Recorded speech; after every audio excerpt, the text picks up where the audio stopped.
विद्योदाम समप्रभां मृगपतिं स्कंदस्थितां मीषणां कन्याभिगर्भालकेटविलसत्तस्ताविरा सेवितां हस्तै चक्रगदाशिखेटविशिखं चापं गुणं तर्जनीं विभ्राणमनलात्मिकां शशिधरां दुर्गां त्रिनेत्रां भजे। सर्वमंगलमांगल्ये शिवे सर्वार्थसाधिके शरण्ये त्र्यंबके गौरी नारायणी नमोस्तुते। कुंभ राशि वालों, ये जो इस दिन संक्रांति के साथ साथ सुंदर योग बन रहा है वो आपके लिए क्या है कि सूर्य जो है वो परिवर्तन की तरफ जा रहे हैं। कुंभ राशि वालों के लिए सूर्य का परिवर्तन पूरा फरवरी और मध्य मार्च के लिए योग ग्रह योग बना रहा है, वो बहुत विशेष है। और ऐसे में आपकी राशि के दृष्टिकोण से दिखाई देता है कि बहुत सारे अच्छे काम, परोपकार करने के काम आपको प्राप्त होने के योग बन सकते हैं। लेकिन अननेसेसरी का मन जो है वो थोड़ा सा ऐसा रहेगा, अहंकार उत्पन्न हो सकता है। छोटी छोटी बातों में मैं जैसे होता है ना, वो हो सकता है हम करेंगे, मैं करूँगा, ये होगा, वो होगा। छोटी छोटी बातों पे बिल्कुल जो आपने सोचा है वैसी ही चीज़ें हों ऐसा आप चाहेंगे, लेकिन ऐसा संसार में होता नहीं है। राजा भी नहीं चाह के सोच सकता कि सब चीज़ उसके अनुसार से हो। कई बार उसको भी गुस्सा पीना पड़ता है। और आप ऐसे हैं कि इस वक्त गर्म तवे बने हुए हैं, बिल्कुल जैसे गर्म तवे पर बूंद पड़ती है छिड़क के भाव। तो ये पूरा महीना आपके लिए ऐसा ही दिखाई दे रहा है। जिद पर अड़े रहेंगे। शनि अस्त हो रहा है इसी महीने में, तो सूर्य का उपाय करना बहुत ज़रूरी। परोपकार का काम, जन सेवा का काम, लोगों की सेवा का काम अवश्य करने का प्रयास करें। ये आपके लिए बहुत अच्छा रहेगा, बहुत ज़रूरी रहेगा। और ऐसे में खास तौर पर नित्यपति भगवान सूर्य को अर्घ्य दीजिए।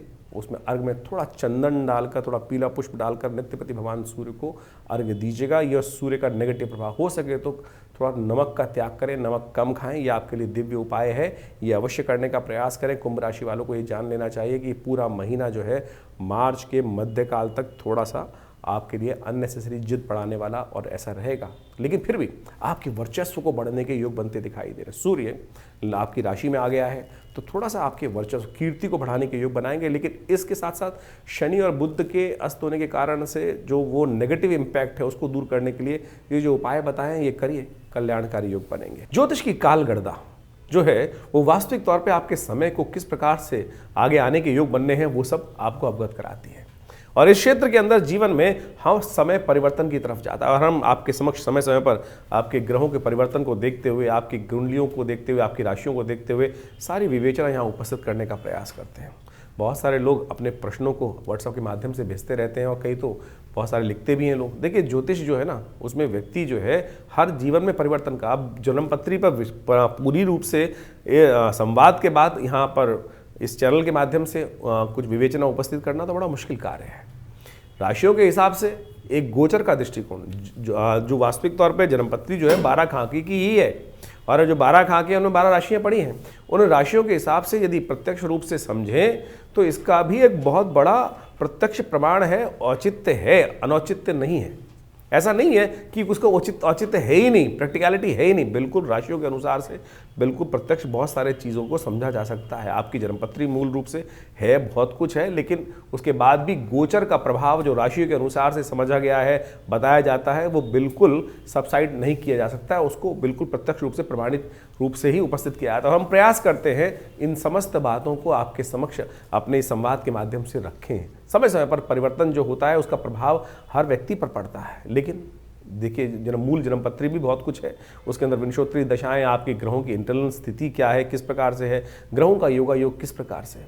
अब किसी की व्यक्ति की कुंडली में दरिद्र योग पड़ा हुआ है, कष्ट वाले योग पड़े हुए हैं, जो उनकी दशाएं उस प्रकार चल रही हैं, तो गोचर में यदि शुभ ग्रह आ भी गया तो उसको उसका प्रभाव मालूम ही नहीं चलेगा। और लोग ज्योतिष में जो राशियों के अनुसार से जो बताया जा रहा है उस पर प्रश्न चिन्ह लगा देते हैं। प्रश्न चिन्ह लगाना तो कहीं भी बड़ा आसान काम है। प्रश्न चिन्ह तो लोग भगवान पे भी लगा सकते हैं। प्रश्न चिन्ह तो किसी भी बड़े से बड़े कार्य करने वाले पे लगाए जा सकते हैं। तो हमारा आपके समक्ष एक सीधी सीधा वार्तालाप में यही बात कर रहे हैं कि ज्योतिष को प्रत्यक्ष रूप से समझने का प्रयास करें और जितना सूक्ष्म जाएंगे, जितना ज़्यादा गहन अध्ययन के साथ उसमें डूबेंगे तो प्रत्यक्ष हर चीज़ सामने सही सही रूप में आपकी समझ में आनी शुरू हो जाएगी। यहाँ लिमिटेशंस हैं जन्मपत्री के माध्यम से जो हम गोचर के दृष्टिकोण से, आपकी राशि के दृष्टिकोण से बताते हैं, तो उसमें एक बाह्य खाका ही खींचा जा सकता है और हम पूरी तरह से निष्ठा के साथ ये सब चीज़ें बताने का प्रयास करते हैं। जहाँ तक उपाय की रही बात, अब हर रोज़ भारतीय संस्कृति में कुछ नया मुहूर्त है, नए उत्सव हैं और पुराणों में उसके महत्व को बहुत सुंदर तरीके से दर्शाया गया है। तो उन उपायों को आप समय समय पर समझ सकते हैं। लेकिन आज उपायों के नाम पर बहुत सारे लोग क्या है केवल पैसे खर्च कराने के काम पे ही लग जाते हैं। बहुत सारे कुछ बड़े बड़े अनुष्ठानों में चले जाते हैं, कुछ हज़ारों रुपये खर्च करने की बात की जाती है, कोई नग धारण करने की तरफ चले जाते हैं। तो हम इन बात को समझें कि वो भी गलत नहीं है। अनुष्ठान बिल्कुल, पूजा मंत्र का जप बिल्कुल प्रत्यक्ष है, साथ साथ बिल्कुल प्रत्यक्ष कार्य करता है, असंभव का को संभव करके दिखा सकता है। नग भी इस प्रकार से असंभव को संभव करके दिखा सकते हैं, लेकिन वो वास्तविक तौर पे सही तो हो। क्या प्रकृति के अनुसार से इतनी बड़ी बड़ी माइंस हैं, उनमें पन्ना निकलता है, हीरा निकलता है, कितनी खोदने पर कुछ ही रत्न प्राप्त होते हैं। ऐसा नहीं है कि कोयले की तरह पूरा का पूरा ट्रक भर के उन रत्नों को निकाल लिया जा रहा है और वो पूरे पूरे। तो आज इस पर प्रश्न चिन्ह आए है कि इसीलिए हम ज़्यादातर अपने कार्यक्रम के माध्यम से नगों पर प्रश्न इसलिए उपस्थित कर देते हैं कि भाई क्या वो असली मिल रहे हैं, और जो चीज़ें सीधी तरह से कर्म के द्वारा, आपके अनुष्ठान के द्वारा परमात्मा का स्मरण कर कर बहुत सीधे सीधे शास्त्र में जो चीज़ें वर्णित हैं उनके अनुसार से आप समझने का प्रयास करेंगे तो अच्छे से अपने मति भ्रम को दूर कर सकते हैं। और बाकी रही जिनकी विवेचना करने की बात है, जिनको प्रश्न चिन्ह लगाना है, वो लगाते रहेंगे, उनको कोई रोक नहीं सकता है। तो आप सीधी तरह से जिसको जाकी रही भावना जैसी, बहुत लोगों की भावना मन में इस प्रकार से फ्रस्ट्रेशन बहुत ज़्यादा है। कई लोग उल्टा सीधा बहुत ज़्यादा आज की तारीख में सोशल मीडिया पे हम देखते ही हैं, कुछ भी किसी के बारे में विवेचना उपस्थित कर देते हैं। तो हम प्रयास करेंगे, समझें आपको कितना लाभ है, जितना आपको लाभ जिस चीज़ से मिल रहा है उतना ले लीजिए, और जो आपके लायक बात नहीं है उसको छोड़ देंगे तो अच्छा ही रहेगा। और इस प्रकार से समझते हुए कार्य करेंगे तो बहुत सारी चीज़ें आपके लिए अच्छी साबित हो सकती हैं। तो ये कार्यक्रम हम आपके समक्ष समय समय पर लेकर उपस्थित होते हैं। बहुत सारे लोग कई बार व्हाट्सएप पे या चैनल के माध्यम से ये भी लिख देते हैं कि आप आश्रम में बहुत ज़्यादा गतिविधि जो होती हैं उनके बारे में पब्लिसिटी करते हैं। अरे होती हैं तो बताते हैं मेरे भाई। आश्रम में हम जो व्यवस्थाएं करते हैं किसी से कोई पैसे नहीं लेते हैं। हमारे आश्रम पे यज्ञ होता है तो उसमें आप आके स्वयं बैठ सकते हैं, कोई चार्जेस नहीं है उसका। नवरात्र के यज्ञ होते हैं उसमें भी बैठ सकते हैं। सुंदरकांड का पाठ महीने में होता है इतने।